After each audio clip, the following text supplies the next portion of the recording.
사무엘상 22장 11절에서 마지막 23절까지 말씀 한 절씩 교독합니다. 왕이 사람을 보내어 아이드베 아들 제사장 아히멜렉과 그의 아버지의 온 집 곧 노베에 있는 제사장들을 부르매 그들이 다 왕께 이른지라.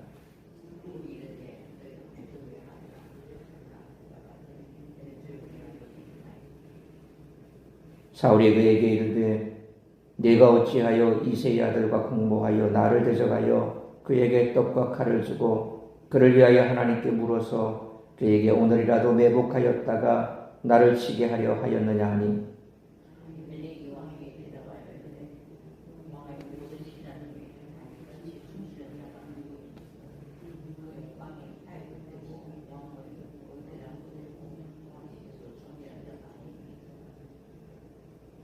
내가 그를 위하여 하나님께 물은 것이 오늘이 처음이니까 결단코 아니니이다.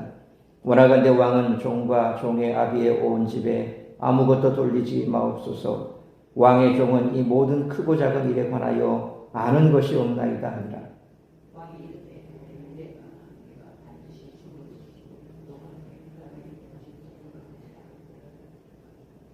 왕이 좌우의 호위병에게 이르되 돌아가서 여호와의 제사장들을 죽이라.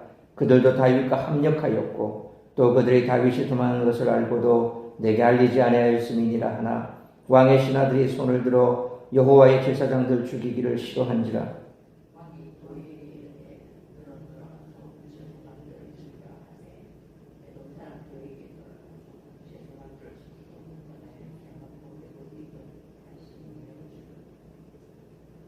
제사장들의 성읍 노베 남녀와 아이들과 젖 먹는 자들과 소와 나귀와 양을 칼로 쳤더라.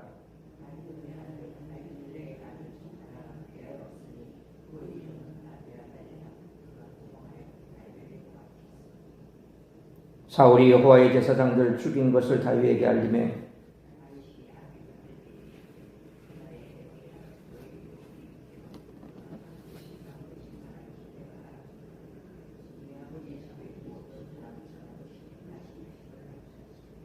23절 같이 읽습니다. 두려워하지 말고 내게 있으라. 내 생명을 찾는 자가 내 생명도 찾는 자니 내가 나와 함께 있으면 안전하리라 하니라. 아멘. 오늘 본문에서는 한동안 초점에서 멀어져 있던 사울이 다시 무대 중앙으로 나옵니다.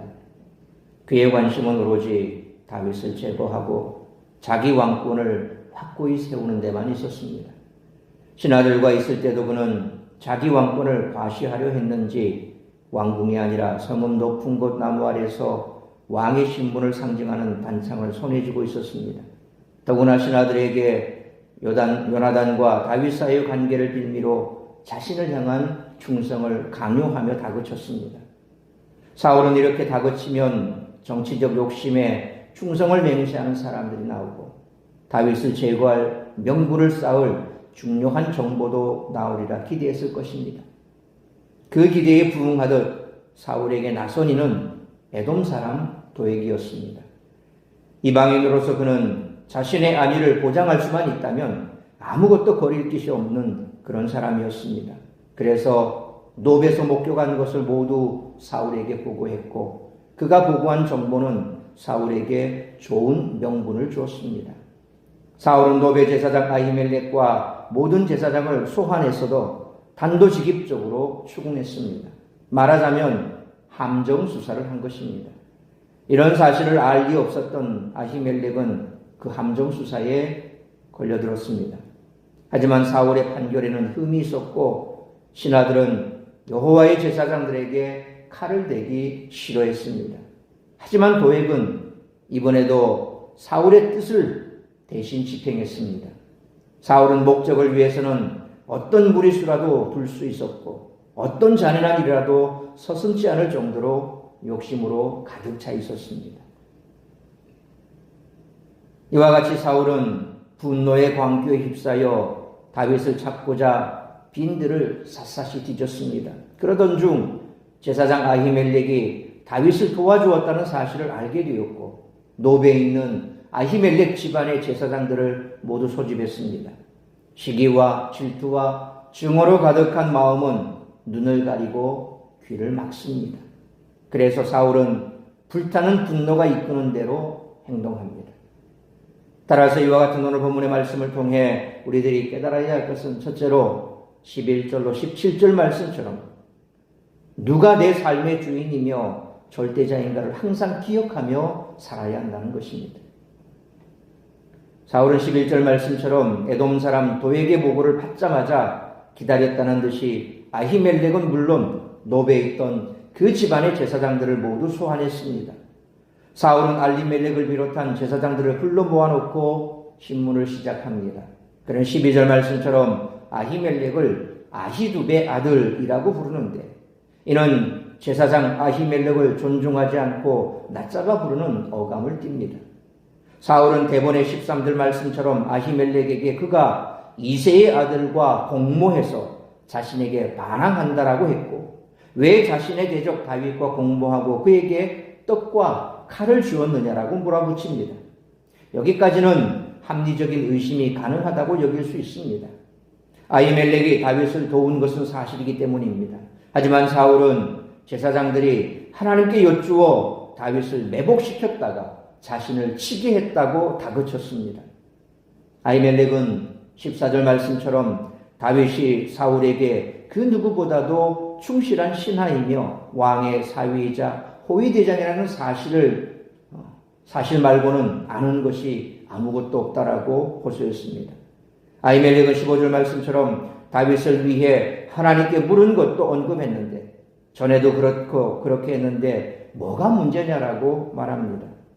하지만 다윗이 사람들을 모아 세력을 형성한 시점에서 그를 위해 하나님께 물었다라고 하는 것은 곧 반역에 가담한 행위와 다름없었다라는 거죠. 그러니까 다윗 혼자였다 그러면 뭐 별 문제가 아닌데 근데 다윗 주변에 사람들이 400여 명이나 모여 있습니다. 근데 그렇게 모여 있는 사람의 수장이 다윗입니다. 그런 다윗을 위해서 하나님께 제사장이 물었다라고 하는 것은 사울을 대신해서 이제 다윗이 정권을 탈취할 수 있는 그런 빌미를 하나님께 물은 거나 다름없다라는 거죠. 그러니 도액의 보고가 사실이었음이 이제 밝혀진 것입니다. 아히멜렉은 아무것도 모르니 죄를 묻지 말아 달라고 사울에게 간청했습니다. 그러나 그는 사울이 듣고자 했던 말을 이미 해버린 상태였습니다. 사울은 16절 말씀처럼 아히멜렉의 진술을 듣자마자 사형 선고를 해버립니다.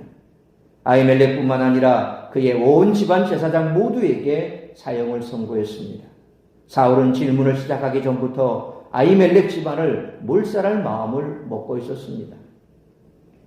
아무리 타당한 변명과 합리적인 주장을 해도 사울은 들을 마음이 전혀 없었습니다. 결국 17절 말씀처럼 호위병들에게 제사장들을 죽이라고 명령합니다. 하지만 어느 누구도 기름 부음 받은 제사장들을 죽이는 일에 선뜻 나서지 않았습니다. 그들은 하나님이 사울보다 높은 분임을 알아 사울의 명령 따르기가 두려웠던 것이죠. 그러므로 내 삶의 주인이 누구며 세상을 다스리는 절대자가 누구인가를 기억하고 살아가므로 어리석은 죄악을 피할 수 있는 우리 모두가 되시기를 축원합니다. 두 번째로 18절로 19절 말씀처럼 야망의 눈이 멀어 사람 편에 서면 멸망하게 된다는 것입니다. 그때 하나님보다 높은 곳에서 군림하려 하는 사울을 보면서 사울 편에 선 사람이 있었습니다. 바로 에돔 사람 도액이었습니다. 도액은 다윗이 아히멜렉에게 도움을 받을 때 그 자리에 있었고 모든 것을 사울에게 보고해 앞날을 보장받고자 했던 사람입니다. 그는 18절 말씀처럼 자신의 충성심을 보일 절호의 기회로 여기고 제사장 85명을 칼로 쳐서 죽였습니다. 그리고 19절 말씀처럼 제사장들의 마을 노브로 가서 남녀노소 짐승들까지 칼로 진멸해버렸습니다. 사울은 정작 멸절해야 할 아말렉이 아니라 무고한 제사장들과 그들이 살던 성읍을 멸절시켜버렸습니다. 이로써 그는 하나님이 택하신 왕에서 하나님과 하나님 백성들의 원수로 전락했습니다. 그러므로 도액과 같이 야망의 눈이 멀어 사람 편에 서서 사람을 따르다 멸망의 길로 갈 것이 아니라 하나님 편에 서서 하나님 말씀을 따라 의의 길을 감으로 영생에 이르는 우리 모두가 되시기를 축원합니다. 세 번째로 20절로 23절 말씀처럼 하나님은 다윗과 같이 회개하며 애통해하는 심령을 기뻐하신다는 것입니다. 20절로 21절 말씀처럼 제사장 아히멜렉의 아들 아비아달이 사울의 학살을 피해 다윗에게로 도망쳐 왔습니다. 그리고 사울이 벌인 만행을 알렸습니다. 다윗은 22절로 23절 말씀처럼 큰 책임감을 느끼며 아비아달에게 자신과 함께 있을 것을 권유합니다. 다윗이 아히멜렉에게 거짓말을 하기는 했지만 아히멜렉을 위험에 빠뜨리려는 의도는 전혀 없었습니다. 모든 일은 광기에 사로잡힌 사울과 야망의 눈이 먼 도액이 저지른 악행이었습니다. 그럼에도 다윗은 자신의 책임을 회피하지 않고 잘못을 인정하며 뉘우치는 모습을 보입니다. 그러므로 다윗과 같이 하나님은 회개하며 애통해하는 심령을 기뻐하시기에 늘 잘못을 솔직히 인정하고 책임지는 자세로 살아가므로 하나님께 용납되고 사람들과도 화복을 이루는 삶을 살아가는 우리 모두가 되시기를 축원합니다. 사랑하는 성도 여러분, 기브아의 높은 곳에서 단창을 들고 광기 서린 눈빛으로 앉아있는 사울은 하나님을 두려워하지 않고 점점 더 큰 죄악으로 치달았습니다. 우리는 날마다 자문해야 합니다. 나는 하나님의 뜻을 구하는가? 아니면 그분의 뜻과 상관없이 내 마음대로 살아가는가? 그러므로 매일 하나님의 인도하심을 따르기로 결단하고 말씀에 순종하기를 힘쓰며 하나님의 자녀로서 합당하게 살아가는 우리 모두가 되시기를 주님의 이름으로 축원합니다. 기도하겠습니다. 살아계신 아버지 하나님, 은혜와 사랑을 감사합니다. 오늘도 이 새벽을 깨워 말씀으로 예배로 하루를 시작하게 하시니 감사합니다. 오늘 말씀처럼 우리가 이 땅을 살아가면서 과연 누구를 두려워하고 내 인생의 주인은 누구인가를 늘 잊지 않기를 바랍니다. 하나님께서 온 세상의 주권자이시고 또 다스리시는 절대자이심을 깨닫고 내 인생을 내 것이라 생각하지 아니하고 바로 내 삶도 내 인생도 하나님의 것임을 잊지 않는 삶을 살아가게 하여 주옵소서. 도액과 같이 자기 인생의 주인이 자신이며 또 자신의 야망을 이루기 위해서 사람 편에 설 때에 결국 그 길은 멸망의 길이라는 사실을 우리는 잘 알고 있습니다. 그럼에도 불구하고 보이지 않는 하나님보다는 보이는 사람의 눈치를 더 볼 때가 많다는 사실을 우리는 잘 알고 있습니다. 그러므로 다시 한번 오늘 말씀 가슴에 새기면서 하나님을 하나님으로 여기고 또한 사람의 편에 서서 멸망의 길로 치닫는 것이 아니라 내 야망을 이루기 위해서 사람의 말에 순종하는 것이 아니라 하나님의 기뻐하시는 뜻을 이루기 위해 말씀에 순종하는 삶을 살아감으로 영생에 이르는 우리 모두가 되게 하여 주옵소서. 그리함으로 참으로 우리가 하나님 앞에서 하나님의 기쁨이 되고 또한 하나님의 뜻을 이루는 데 의의 병기로 쓰임받아 하나님께서 나를 통하여 이루고자 하는 뜻을 이루어드리는 복된 인생들이 다 될 수 있도록 축복하여 주옵소서.